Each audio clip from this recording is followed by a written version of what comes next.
Good evening once again.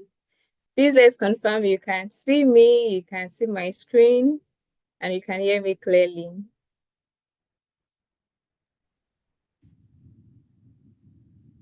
Thank you Yes, so please. much, Ayowale. Yes. Um, we had to wait a bit for more persons to join on the call. Apologies to the prompt ones on the call. We should have started right at 5:00, but we noticed there was a bit of network issues and yeah, we had to take some pause. So thank you to those that have engaged on the chat. The question was that you share your name, your role, where you work, and where you're joining us from while we were waiting. It's a pleasure to meet you, Oluwaseun Falano from Abuja. How is the weather at Abuja this evening? It's hot here in Lagos where I am. I hope it's not the same for you too. Hi, Samuel Omotosho from Ibadan. Thank you for joining us. Hello, Olabisi Omogbeja. I hope I pronounced it correctly. From Lagos, Nigeria. Thank you so much, Ayowale from Lagos. And Ruth from Lagos as well. Olawale from Lagos. Olama, thank you so much for joining us. We still expect more persons. I know we have more names on the call, so please join us in, connecting and interacting. Drop your name, where you're joining us from, and what you do. It'll be nice to have an idea of the caliber of people on the call. And yes, I would just go right into my role today. My name is Sarah Olubumi Uweche, and I'll be the moderator for today's session. This is the last of the Beyond Adult Education webinar series, a three-part series organized by the OLxD community. And for those that are just joining us, probably for the first time during this whole journey, I would want to, do us the honors of telling us why we are here and what we are doing. So this series, the Student Incubation Series, really is a transformative initiative that has been designed by the OLxD community to bridge the gap between academia and the real world. And the aim of the series is to empower graduates of adult education and other education-related disciplines across African universities by providing insight into career opportunities and corporate learning and development. So we have had two webinars during the course of our engagements, which is the Getting Started in Corporate Learning webinar, where we talked about the roles and industries where learning and development professionals operate and the critical functions they play within those industries. And our panel featured transitioning experts and talent development professionals who share their experiences and guidance on building a career in corporate learning. The recording of that session is on our YouTube channel. You can, look out for it and watch it if you were not a part of it.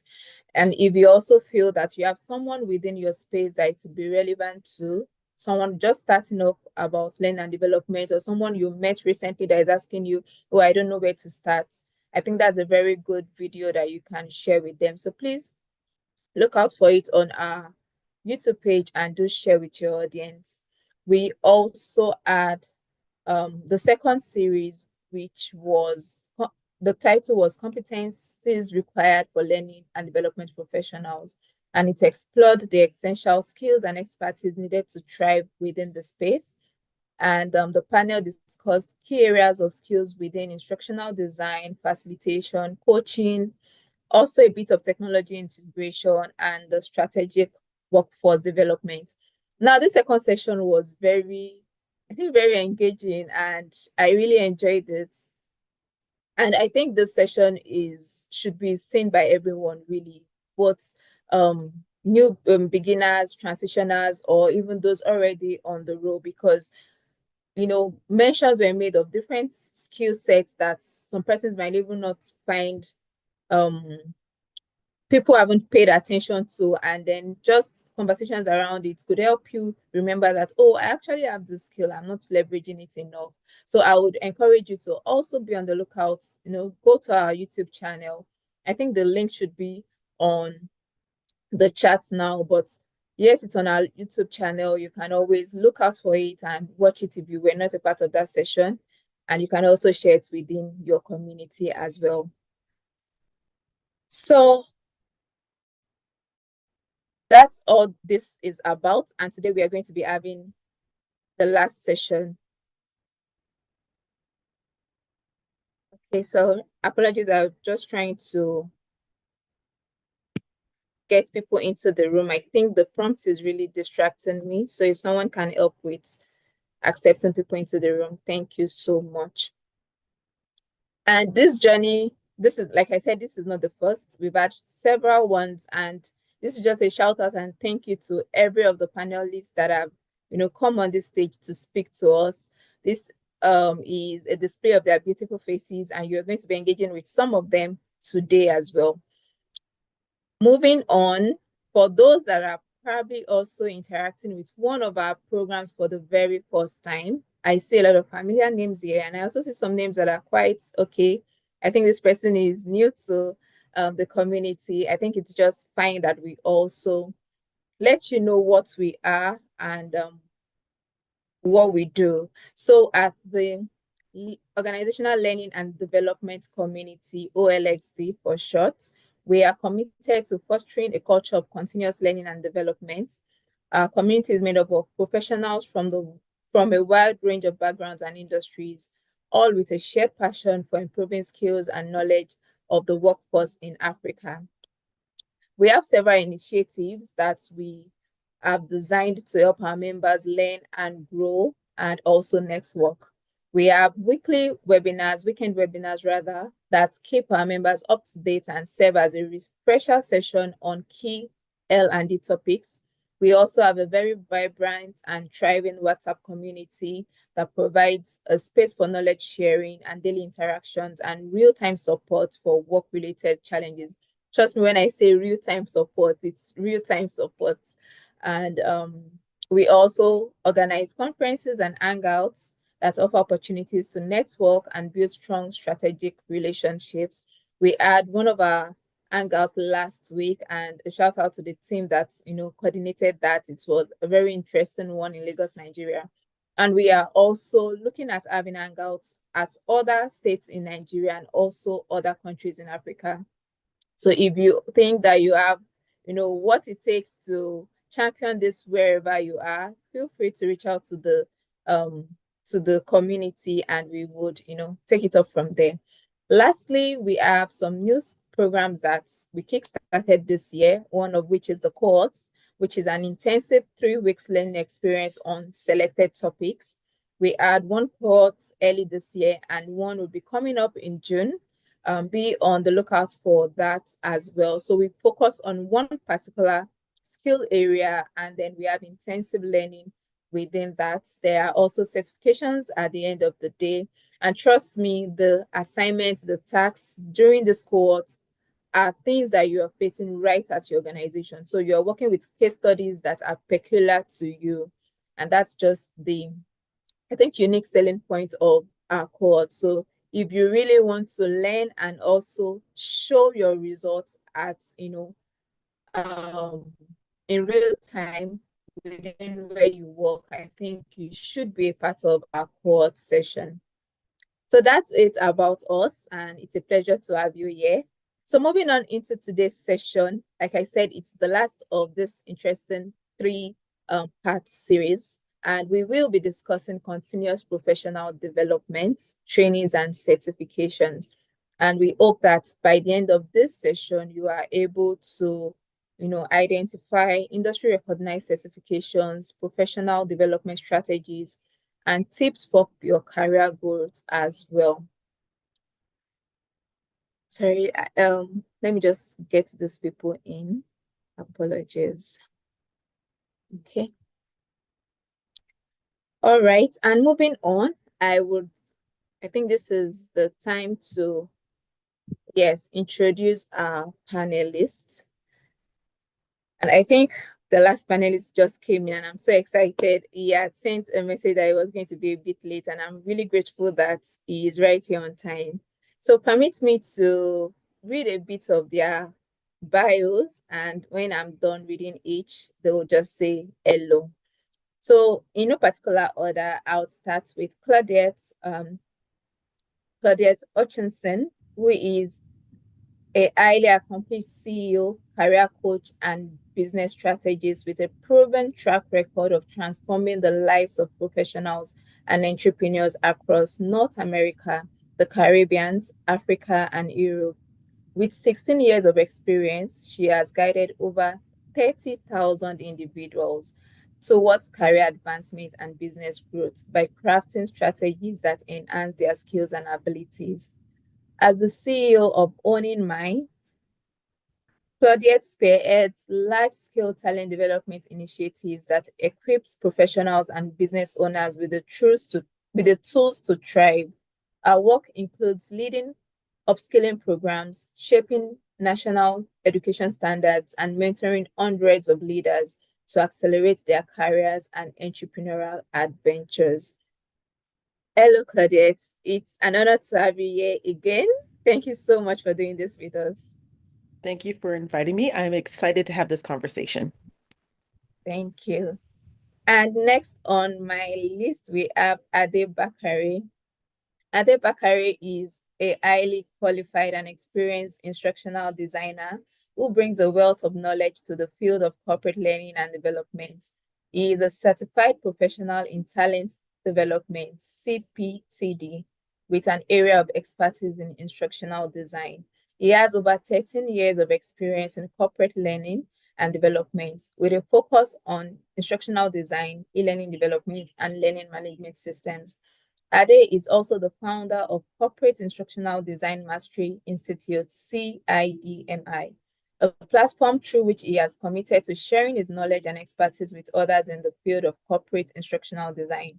With his deep understanding of the challenges and opportunities in corporate learning and development, he is well equipped to guide learners and provide valuable insights into the practical applications of instructional design in corporate L&D.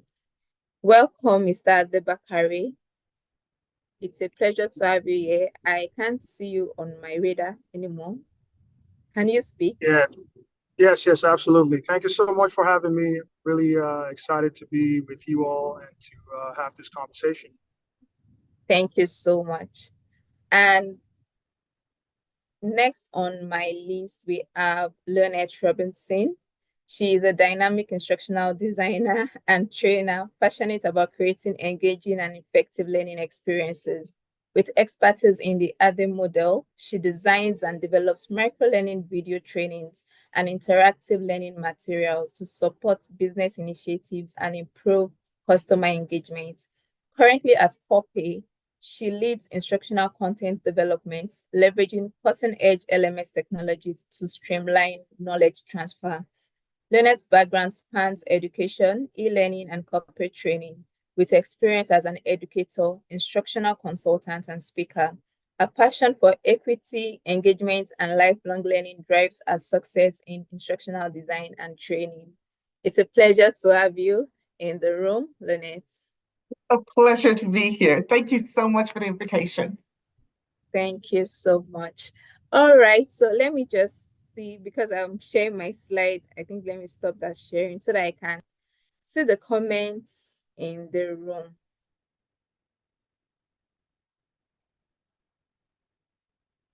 Okay. All right, I'm expecting people to appreciate our host and just welcome them before we start.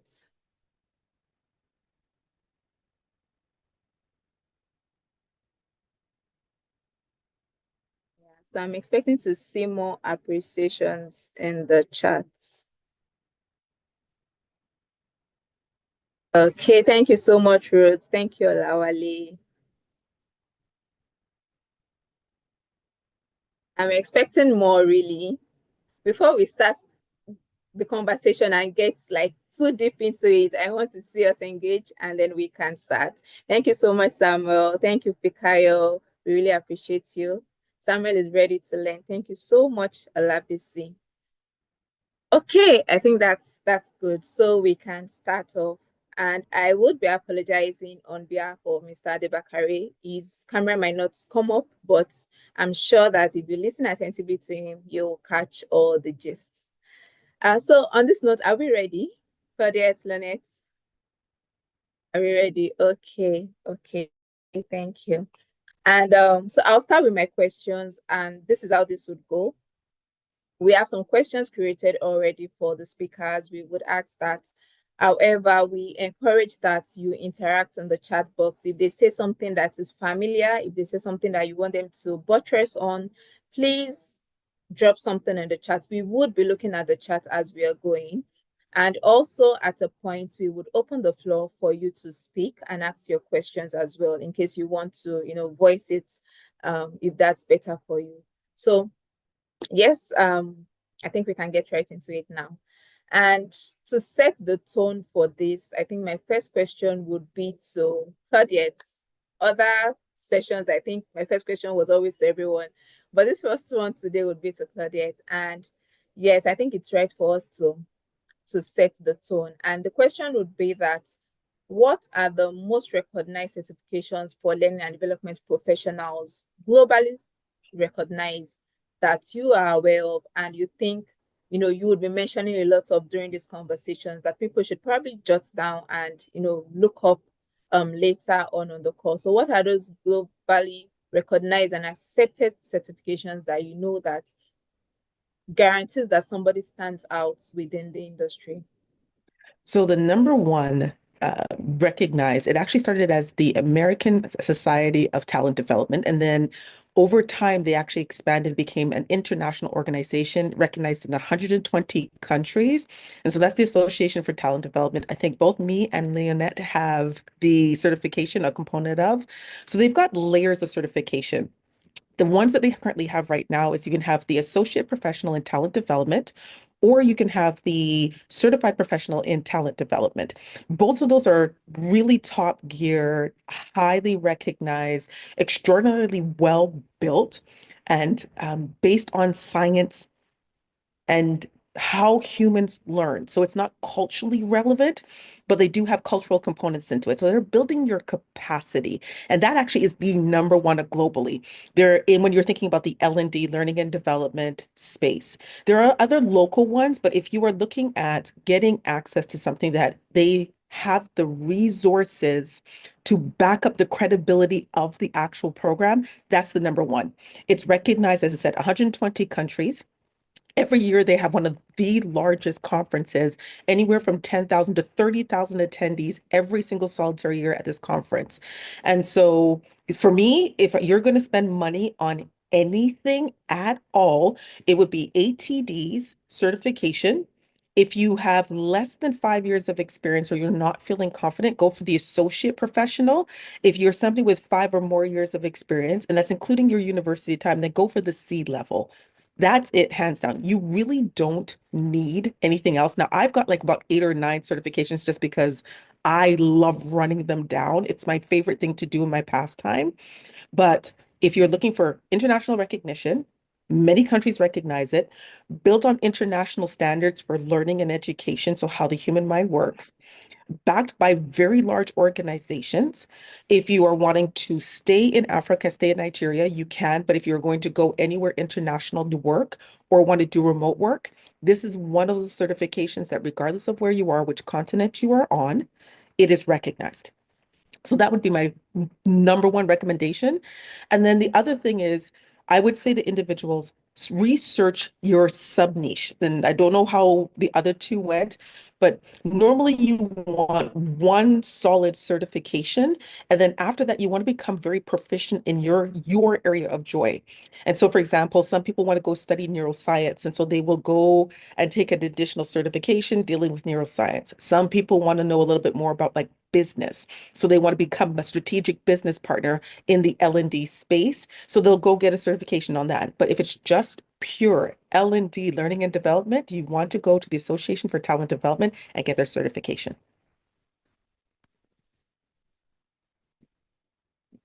Thank you so much. Thank you so much, Claudette. So I think from you're saying it has to be ATD. That's all I heard. So if you want to, go global, it's ATD. Okay. I think I'm sure that persons in the house are going to have questions because when we convert that pricing for ATD to our currency, it's a very interesting one. But yeah, it has to be ATD. So we'll put that at the back of our mind. Thank you so much. And I see Lynette also nodding like, yes, that has to be it. Okay, thank you so much. And this next question would now be to everyone. So now that we're getting right into it, I would like each one of us to debunk a myth. So what myths have you heard or are you aware of when it comes to certification that, is going around and you think this is not really it? You guys should calm down. So what's that common myth about certifications or professional development in learning and development that you would like to debunk on this call? So I think I'll start with Lynette and then Mr. Debo, Mr. Adebakari, and then Claudette, so that Claudette can take some time off. Claudette, that answer was elegant and spot on. There's nothing I could possibly add to that answer.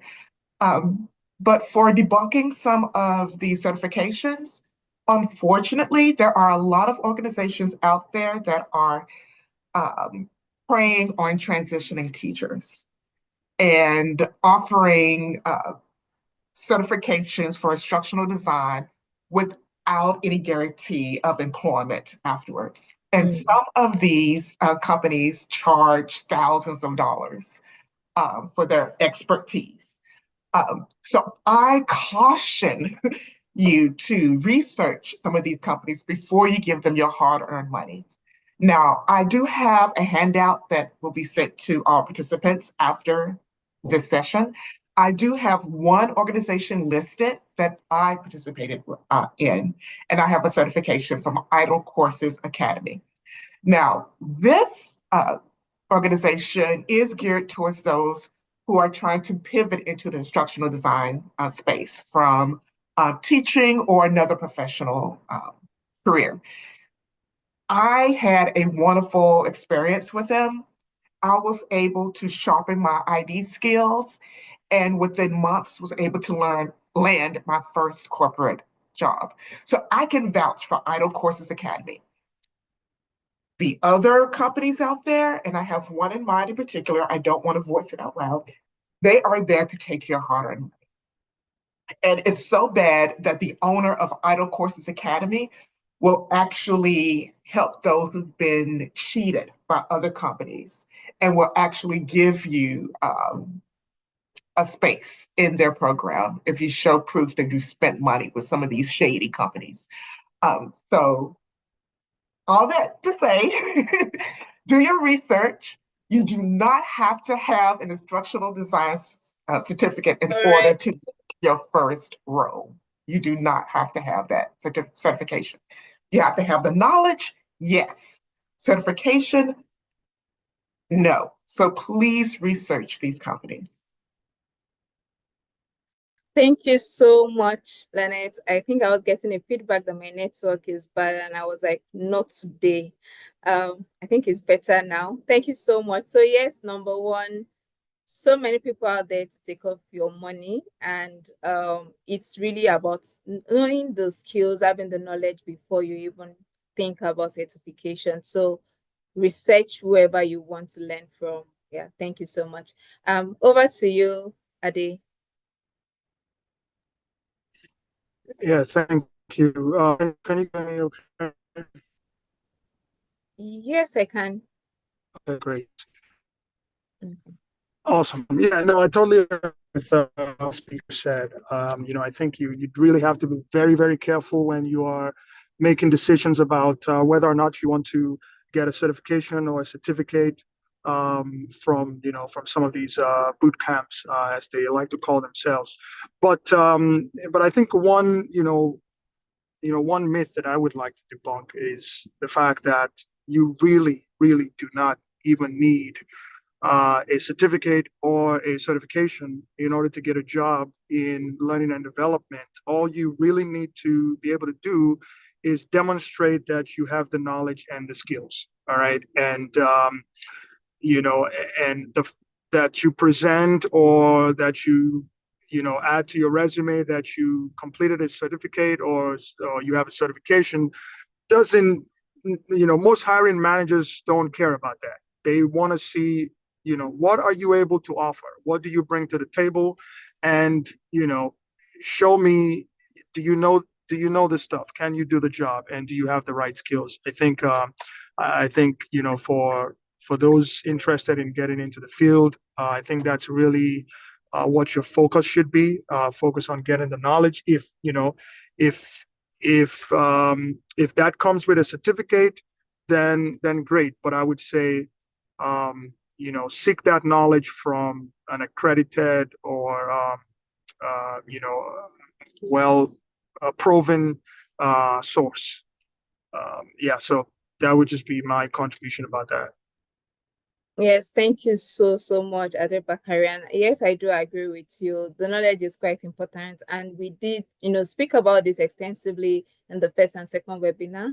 And the idea of this third webinar is, more to say, okay, now you have the knowledge. Say you are 5 years within the role. What more can you add to yourself? What more can you do? But yes, for like I had mentioned earlier, if there's anyone that is still thinking, okay, what are the skills that they are talking about? What skills should I be learning? Please look out for our video on the second webinar. I think I'll drop that when Claudette starts speaking. So I'll drop that in the chat. You can watch that to look at the skills and competencies that are required of you to thrive within the field. So over to you, Claudette. So number one myth, I have a couple that annoy me. So personally annoy me. Number one, it is, I'm trying to figure out which one's the best one. You're not an order taker. So when you're working in the field, whenever you get into the business, one of the things that you really want to understand is that you are a strategic partner in the company's growth. Most of the times, because the L&D profession is usually on their financial sheet, it's on the what's called the liability side. In other words, you cost money. And so they think of you as a loss leader. What that means is that they're pouring money into you because you're quote unquote not generating money. That is the biggest lie that has ever been told. If your staff members are not properly trained, they're going to waste more money. So the number one myth is if they say to you, you just take orders when we tell you to take orders, or this is what you need to build and just build it. You are doing your profession, your skill set, your credibility a big disservice. And then you're also doing your employer the biggest possible disservice ever. So you will have to come into the place of going, listen, when you have, because I think this group is more along the lines of you've been in it for more than a day. Even if you've just finished a school program, you've been in it more than a day. It's you didn't just Google something and you didn't just chat GPT with a very bad prompt. You know something. And so when you're going into the organization, have pride in your profession and don't just be an order taker, because the problem is the second myth is that training fixes everything. A training program doesn't fix operational problems, procedural problems, bad systems. Like for example, internet, we know in Nigeria, sometimes it's functioning, sometimes it's not. And so if your internet is constantly going down, you don't need to train somebody, you need better internet. And so as a strategic partner, you are helping to make better business decisions. And the more you know about the business, which is another myth, don't go in blind, know the business. So when the more you know about the business or you can learn about the business, it's the better solution you can build, which ultimately then creates more value for you as an employee or a consultant, which means that you can earn more money. So the top three myths: number one, you are not an order taker. Number two, you're not a strategic partner. You are. And number three, your value is in solving more than just the training. It's not always training. It is sometimes other things. And if you have the ability, like I promise you this, if you have the ability to say, hey, I know you said build a sales program, But our sales program currently works. The problem is whenever they go to take a call, it drops off because the internet's not working or we don't have enough product in the warehouse to sell it. All of a sudden, now you become leadership material rather than just an order taker, which gets you promoted a heck of a lot faster. And for skill set, then you can go learn those skills. And again, I'm going to agree with both Lynette and Adi. Both, you don't need a certificate, but you do need information applied. So you got to go learn some stuff and apply it in your office. When you're a junior, this is the thing I love the best. When you're more of a junior role, you can make mistakes. Don't make massive mistakes, but you can make mistakes to build that strategic leadership relationship. Then when you start going into higher positions, better pay, they listen to you better. They hear from you more when you're solving the business solutions rather than just here's a training program. Thank you so much, Claudette. Thank you so much. So yes, no other taking here. I don't think there's anyone on this call that should still be taking orders. When the order is given, you ask questions, and sometimes it helps to rethink the objective of whatever the decision was supposed to be. Thank you so much.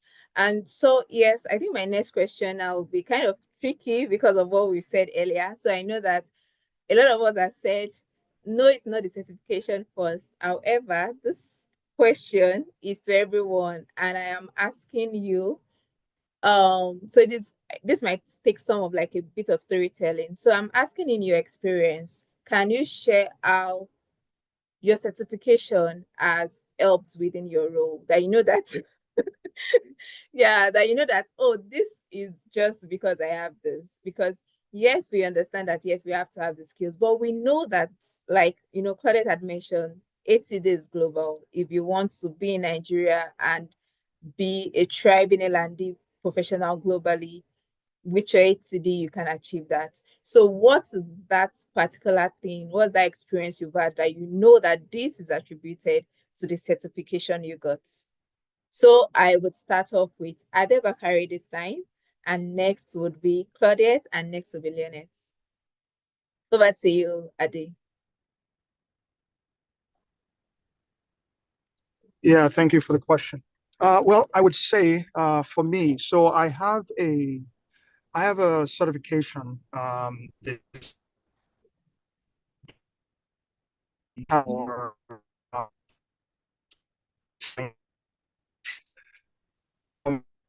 Ade, we for can't me. hear you. Hello, Ade. Oh, Hello? my. Is it, can you hear me? Yes, I think it's good now. Is it better now? Okay, yeah, sorry about that. Yes. Yeah, no, I was saying that for me, the certification that I have is the CPTD, the Certified Professional in Talent Development. And I've had it for a few years now, since 2019. I think really probably the most benefit that I would say I've gotten from having that certification is really just the fact that I can, that someone can see that and um, can immediately go, okay, well, this person knows about um, learning and development, because I mean, we have to understand, there's a difference between certificates and certifications, right? So a certificate basically just shows that you completed a course, right? But a certification is more basically, a way to sort of validate or prove that, okay, you have this knowledge and this experience or this expertise at some time. And so, other see my name and they see the letters beside my name and they can immediately go, oh, this person looks like they they know what they're talking about when they're talking about learning and development. I mean, I think that's probably like the only benefit that I've gotten from it, because what that does is, when I apply for jobs. Hello, can you hear me? Yeah, yeah. Okay, great. So yeah, because what that does is when I apply for jobs and I, put that on my resume,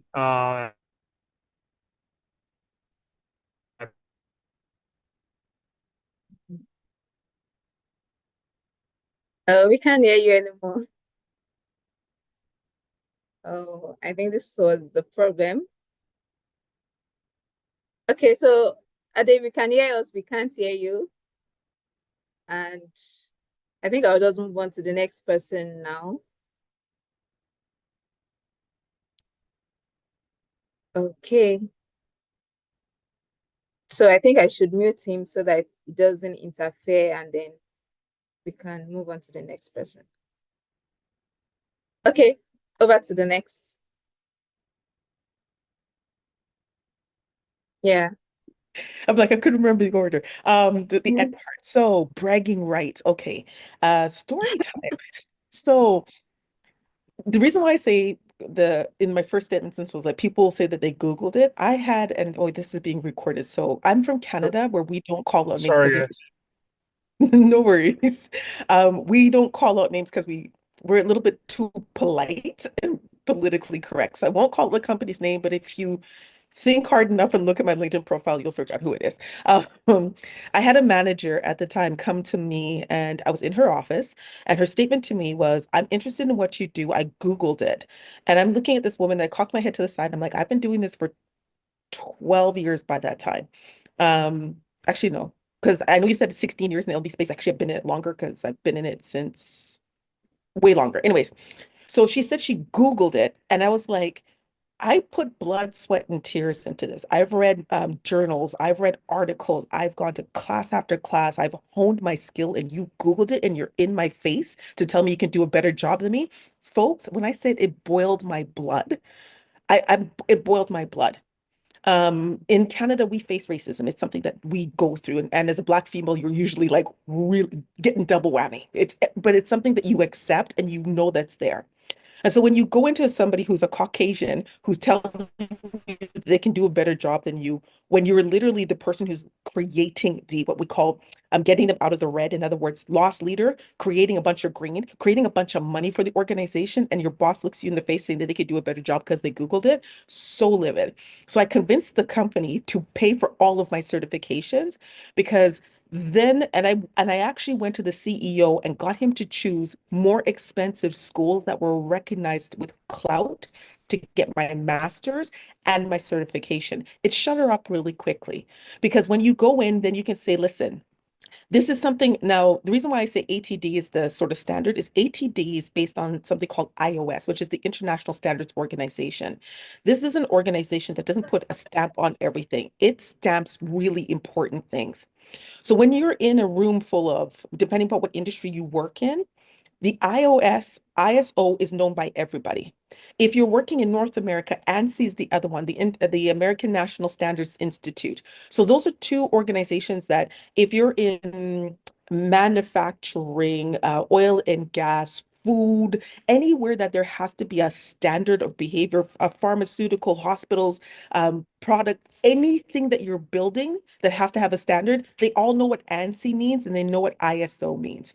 So when I say things like, hey, I have a certification that's backed by ANSI or ISO, people sit up a little straighter, especially in leader. Now, I speak from a leadership perspective. I don't speak from a peer perspective because leaderships are the ones that promote you. From a financially tangible perspective, when I got my first certification, which was not ATDs, I got the Canadian equivalent, which was my CPTD, Certified Professional in Talent Development. The year that I got it in August. I finished my certification, graduated from the program, got the piece of paper. I was applying while my papers were sent in for me to get because I had to do a skills demo. I applied for a job. The job that I previously had was paying me about $66,000 Canadian. The next job I went to, immediately after getting my certification, paid me 75. So it was an immediate return financially on getting dollars back. 2 years later, I went to my first D-level role, and I went from a certified instructional designer, well, wasn't a certified instructional designer, but I was a instructional designer in a company, and I immediately went to a director's position. So I didn't do a team lead, I didn't do a manager role. I went straight from the person building straight to the person leading. My Next pay jump was to $96,000. So I went from 75 to 96. The year after that, my next certification, because I stacked my certifications, I ended up now, I make about $150,000 on average in the 2 years after that. So it is directly tied to the information that I know. Because when you go in, there is a noticeable difference between somebody who um, can take a bunch of words and throw it on a PowerPoint versus somebody who can actually be a partner and say, here's a whole learning experience. So I say I engineer learning experiences and company growth. My certifications allow for me to have the knowledge necessary to go in as a business partner. So, Sarah, before you had said it's expensive, the cost is expensive, but I put it into the calculation of if I can 12 to 18 months from making that initial sacrifice, can I get an additional 10, 20, 30, or $40,000 more over the next couple years? Absolutely worth it. It does mean that I have to fast a little bit more, but most of us are going to church and fasting is a part of our lifestyle. So it just means instead of fasting once a week, maybe you fast twice a week, but you save and stack those dollars because especially if you want to, for example, you are in Nigeria, you want to apply for a remote job, they may not recognize your school, but they'll recognize ANSI, they'll recognize ISO, you'll have the education and you can provide better feedback. So for me, that is directly tied to my financial increase. It also provided me credibility. And then just because sometimes I can be, the Lord's working on my heart, pray for me if you're praying people. I'm a little bit of a petty person. And so when that lady said she could Google and do my job, in your face when I got my first certification because the company that I went and got my certification through wanted to promote me to director role. I walked out and went to another organization. I'm like, you can't disrespect me for a full year and think it's okay. So I just walked out and got another company job, but I still eventually got the D-level role that I wanted. So directly tied to me getting certifications. And even though we say they're not necessary, there's a point in your career where those letters mean more to the C and V level people in your organization. And those are the people who make the decision on how much money goes back home with you, unless you're running your own organization.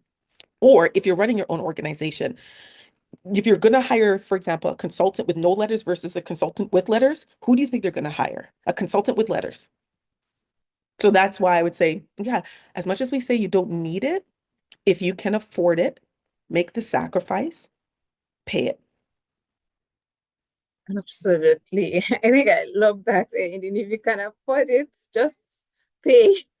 Oh my God. Thank you so much, Claudette. I'm trying to, I think the numbers are just, the numbers are really running through my mind. And I'm like, okay.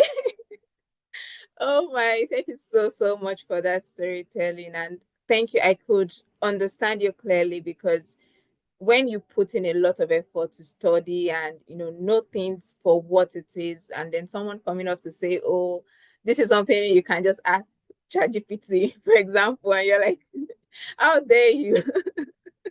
All right, thank you so much. So we'll go on to Lynette now. It would be nice to hear from you as well. Hey, Claudette, we can hang. I need to come up to Canada. We can go to a cafe and just hang out because you are a trip. I love you. Um, for me, okay, I have two certifications and a little bit of background here.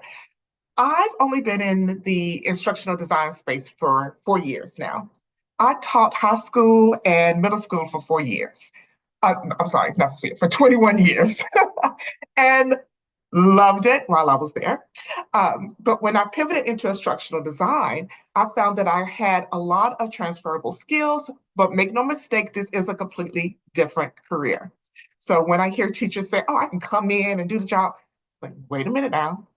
Not really. You have transferable skills, but this is a whole new skill set as well. Be humble. But when I first transitioned into space, I had trouble meeting deadlines. I spent years in academia. So coming into corporate America was a very different experience for me. And I actually received a performance improvement plan from my manager. Now, this is a stigma. A performance improvement plan is a plan to help help employees who are not meeting their goals. And the plan is put in place to help you meet those goals so that you're not fired. For many companies, the performance improvement plan is just the first step to move you out the door. Thankfully, that was not my story here at Corpay. My manager and I created a performance improvement plan for me to improve meeting my deadlines. Now, it was suggested that I meet my deadlines, but it wasn't suggested to me how I would do so. So I started researching. I wanted my job. I enjoyed what I was doing. I wanted to improve.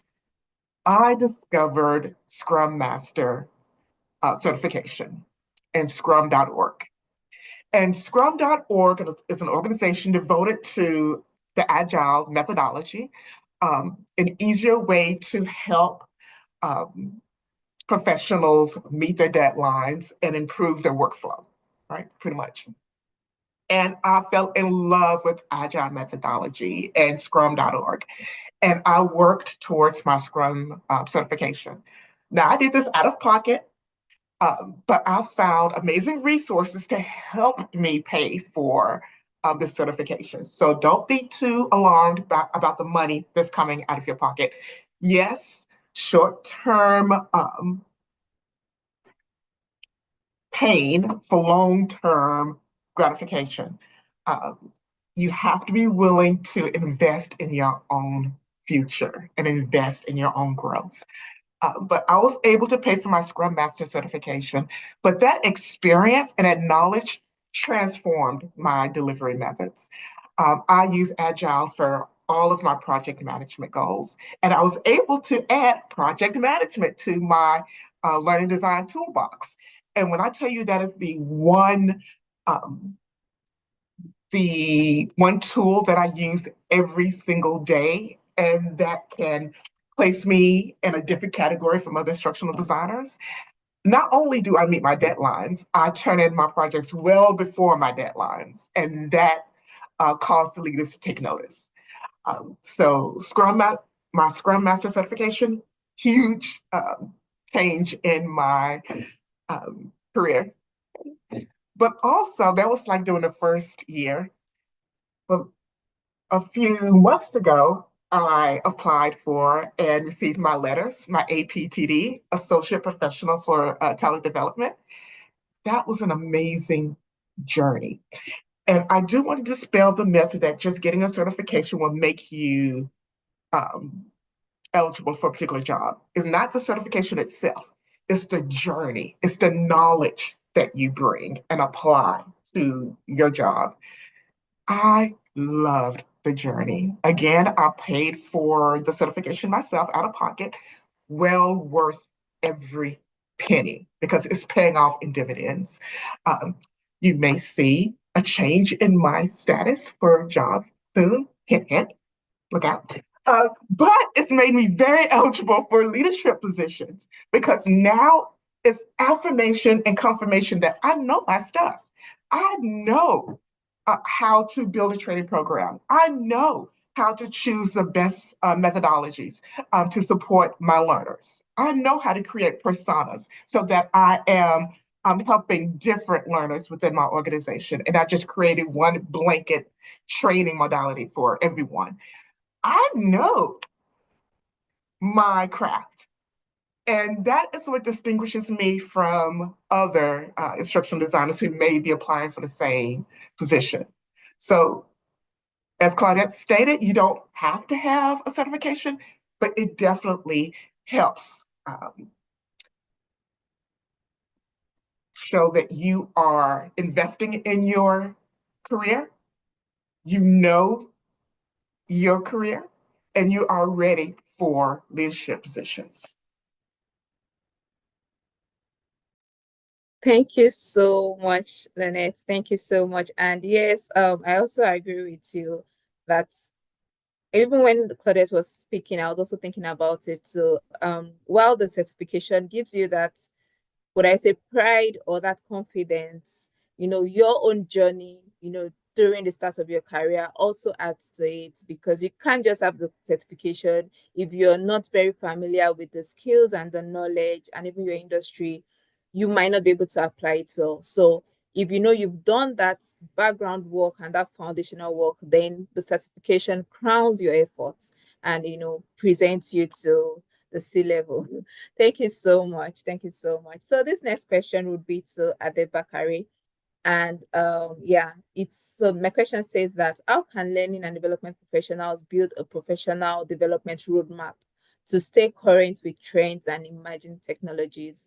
So as we're talking about certifications, we know that things change within the industry.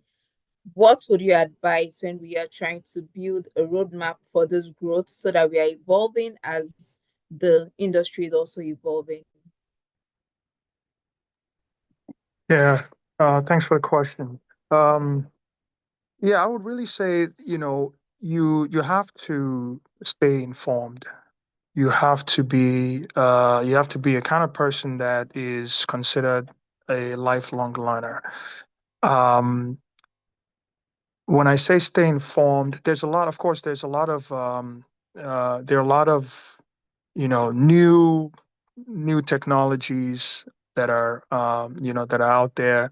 Um, Especially in learning and development, you have AI, you have virtual reality, you know you have emerging learning technologies, and as a learning professional, really want to stay abreast of what are these new things that are out there, because one thing that you need to keep in mind is that as these technologies are coming out, um, many organizations are looking at, okay, how can we bring this in? How can we adopt these technologies to help maybe improve how we train people, or how we create learning solutions, and so on and so forth.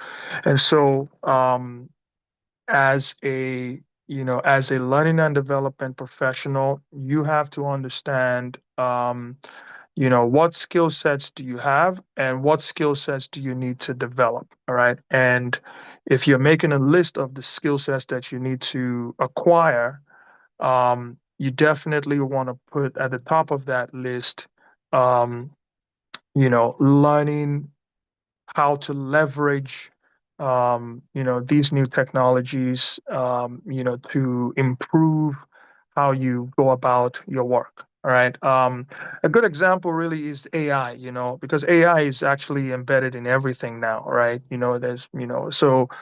Um, for me personally, how I would say over the past maybe few years now, I've embedded artificial intelligence in every aspect of instructional design as I do my work. Um, so from maybe creating an outline to creating content for training programs or training materials that I'm putting together. I'm always looking for ways to leverage AI to maybe help me work faster, right? Things that may take me a lot longer to work on or develop, with AI, I'm able to accomplish that in a much faster, at a much faster rate. But of course, we also, still talking about AI. I recognize the limitations of AI, and so this is where you have your subject matter experts in house to help vet and verify what you're coming up with, or what you're putting together. So that's just for me one example of how I um have decided to sort of upskill myself. Even though I've been in the industry now for quite a number of years, I'm still looking for ways to to improve the work that I do. When it comes to content creation, for instance, you know, there's so many AI tools out there now that allows you to, create content much faster, right? Yeah, and the output as well is even much better than what I would have put together on my own. So things like that. So to answer your question, I would say, just, make a list of, well, number one, stay informed, find out what's new in the learning and development space, and and add that to your list of, you know, areas that you want to upskill yourself in. And then, as you acquire that knowledge, look for ways to leverage that in the work that you do. So for me, I would say that's how I'm, doing that. So hopefully Okay. that makes sense. Absolutely, it does. Thank you so much. I think what you had started off with is even to know what skills you have and where you want to be at. So identify your gaps and then stay informed on, okay, what's the emerging technology within the skill gaps? Is it still, um, you know, at the point where I left it, or has technology improved the skill set, and how can I learn that? And then you also said that when we learn these things, we should also leverage it on the job. So it's not just about learning new skills and new competencies, but applying it on the role. I think it helps to be more competent at it. So thank you so Yeah, much for that. I have two absolutely. questions. Sorry, Yeah. Sarah, if I could just, sorry, there's something that just came to my mind. I forgot to mention. Okay. ATD has they have a tool on their website. It's a capability framework that you Yeah. can actually use to um, to just see where your gaps are, right? Yeah. So if you're looking to maybe create a roadmap for yourself or trying to figure out, okay, what are the things that I need to maybe focus on learning at the moment, you can use that capability framework. I think that's free. I believe it is. I think so. So Yeah. yeah, yeah, it Thank you. is. So you use the capability framework, to help you, identify like where you are currently and what are those skills that you need, but you don't currently have. And so I would highly recommend checking out the capability framework tool on the ATD website. Thank you so much. Thank you so much. Yeah, I think I have also tried using it some time ago, and it was interesting to see the feedback. So yes, I think basically what one advice I would even give is just for those on the call to just explore the ATD page, because there are some things you can learn right on the spot. There are resources you can see, and then so please just go to atd.org and then explore the page. Spend about 30 to 1 hour on the page, and trust me, just that exposure alone, gives some insights that can help you. So I have two questions, one for Claudette, one for Leonette, and then we'll take questions in the room. So you can start dropping your questions in the chat or preparing them to speak if you would want to. And this next question is to Claudette. I think you mentioned when you were speaking about, involving your organization when you were looking to get your certifications. And I know on this call, we have some team leads, we have some managers on this call. How would you okay, let me try to rephrase the question. So my question would be that how can organizations support their learning and development professionals when it comes to continuous learning development? What role did the organization play in your growth, and how do you charge leaders that are on this call to stand in for their peers as well? Yeah. Okay, so I'm going to actually put accountability on every individual first. Um, like, as I said, I'm in Canada. Black females sometimes don't always get the best treatment in the world, let's just say. And so for me, I had to first, you learn to advocate for yourself. know how to talk about, there's this thing to talk about all the time is that know your numbers.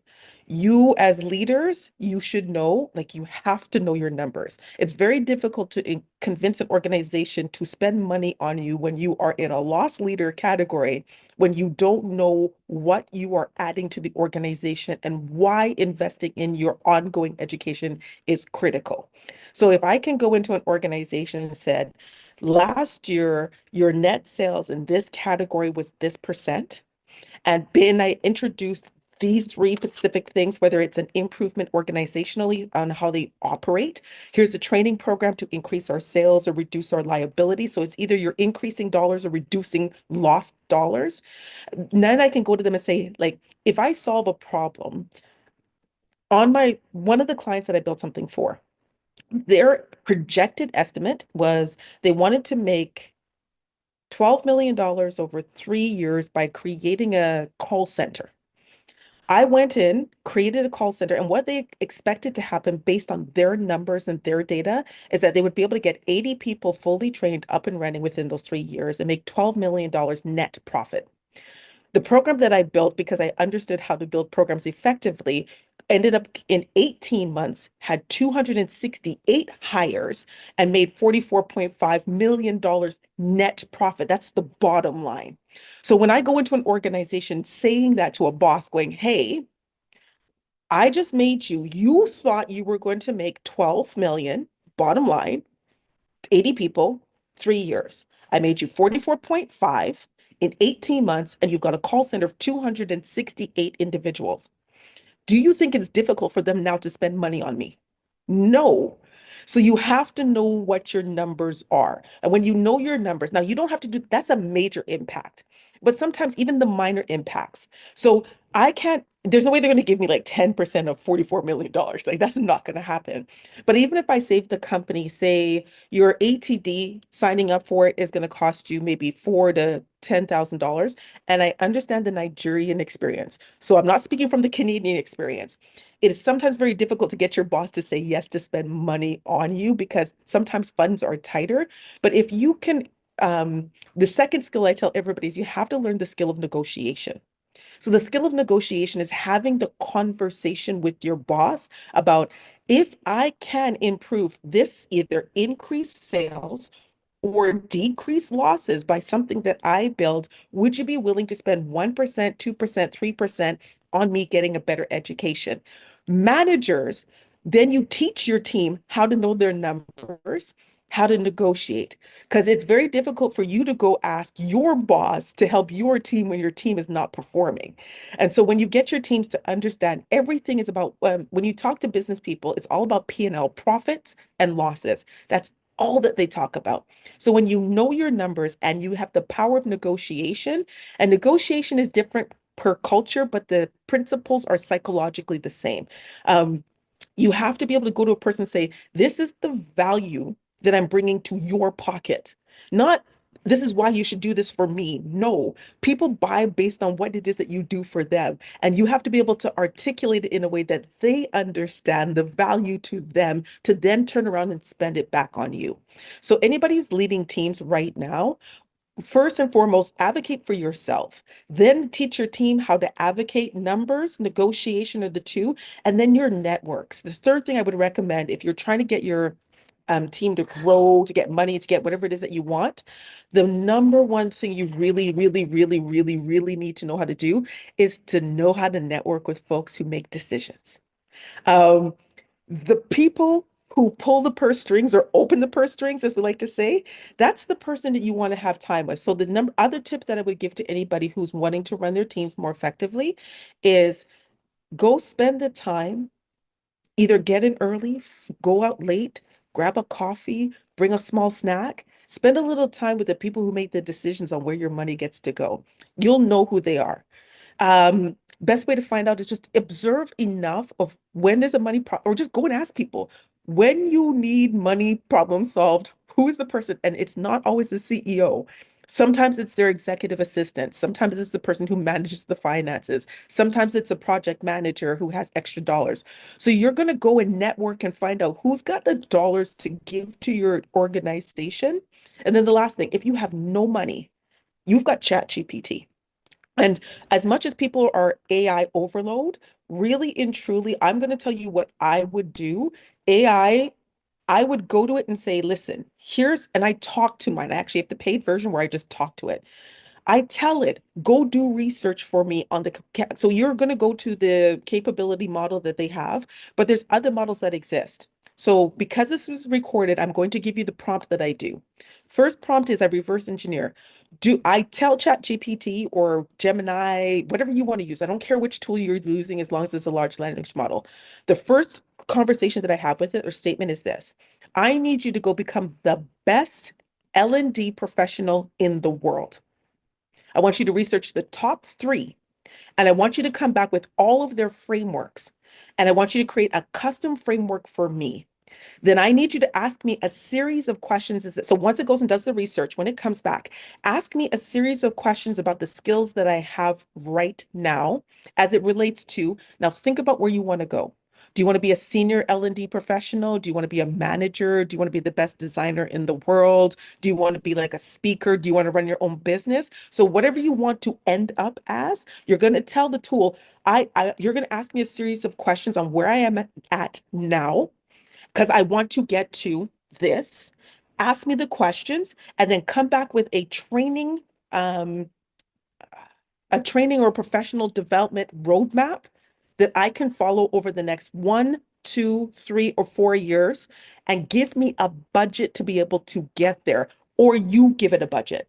So if I say I only have $100 to spend every single year, I want to become a manager based on the top frameworks, what do I need to learn from where I am right now to where I'm going to? You need the paid version of whatever tool that you're using because it won't remember anything that you ask it if you don't. Once you have that, it will build the roadmap, follow it, and then you're going to go to your office every day and brag. You're Nigerian. Brag. If you don't want to learn how to, this is the thing that I took. This is the thing that I took. This is how it helps your organization. The reason why you do that is now leaders see that you're taking the initiative and they will give you more dollars because everybody at the end of the day wants to make more money, even your boss. Well, thank you so much, Claudette. Thank you so much for the prompt as well.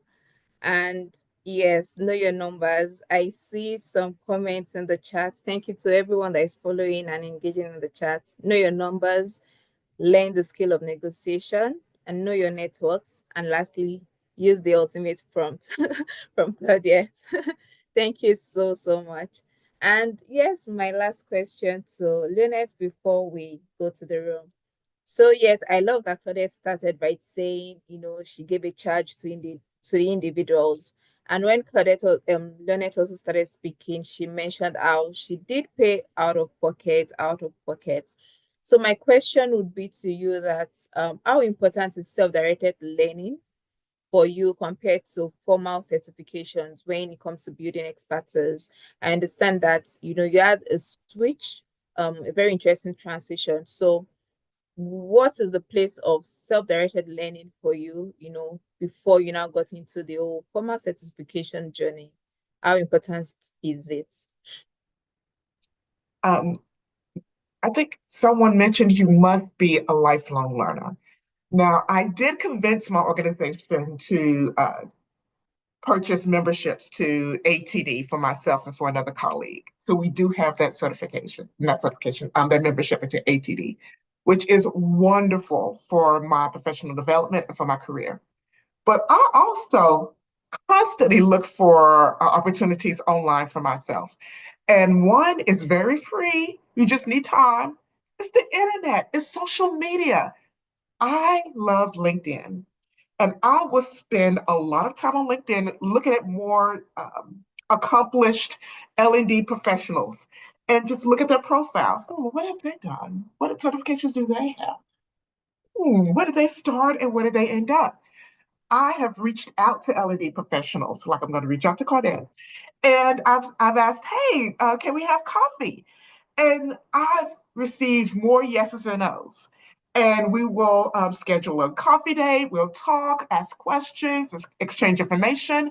And after, I've sent like $5 Starbucks gift cards as a thank you. Um, And I've learned so much from my peers that way. I've also joined Facebook organizations like Black in L&D.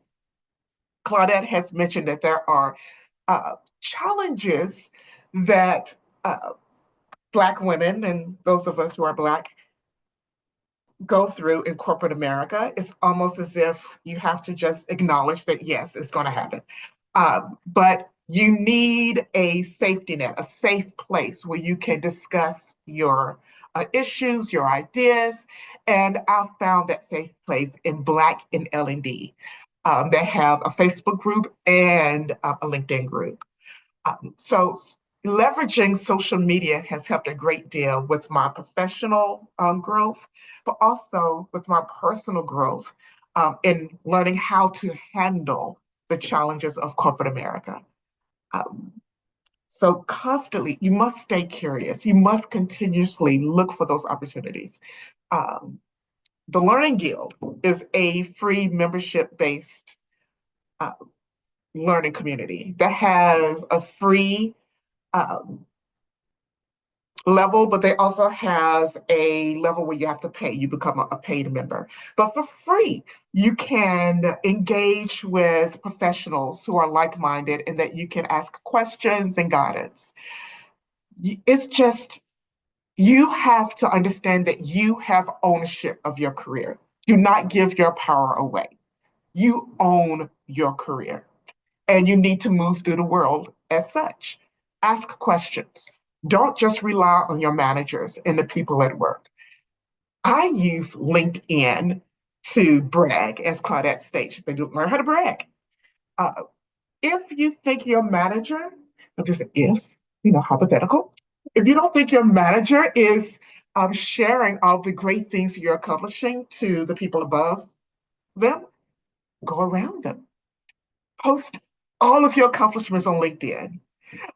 Live out loud on your professional site. And you will be surprised at who takes notice. And it can move you from individual contributor to a leadership role in no time. But it depends on you. Once you take ownership of your own growth, amazing things can happen. Thank you so much, Lynette. Thank you so much. Leverage social media and show up, create a brand that can tell about what you can do and what you've done, and good things will just happen from there. Thank you so much. It's been a pleasure on this call, and I see that a lot of people are dropping what they also took away from the session. I had so much fun. I think Claudette's made me see more numbers, and I'm already seeing the future. And yes, thank you so much, Lynette, for your storytelling. Thank you so much for your engagement. Thank you, Adebakari, also for, yes, that's voice of caution to every of our conversation. It was a delight interacting with you all. And to everyone on the call, please engage with this set of amazing persons. I think one thing that they are known for is how quick they are to support. So if you have questions that you couldn't ask here, just shoot them a DM on LinkedIn, and I am very certain that they would respond to you. I am so certain about that. Thank you so much, everyone. It's been a pleasure.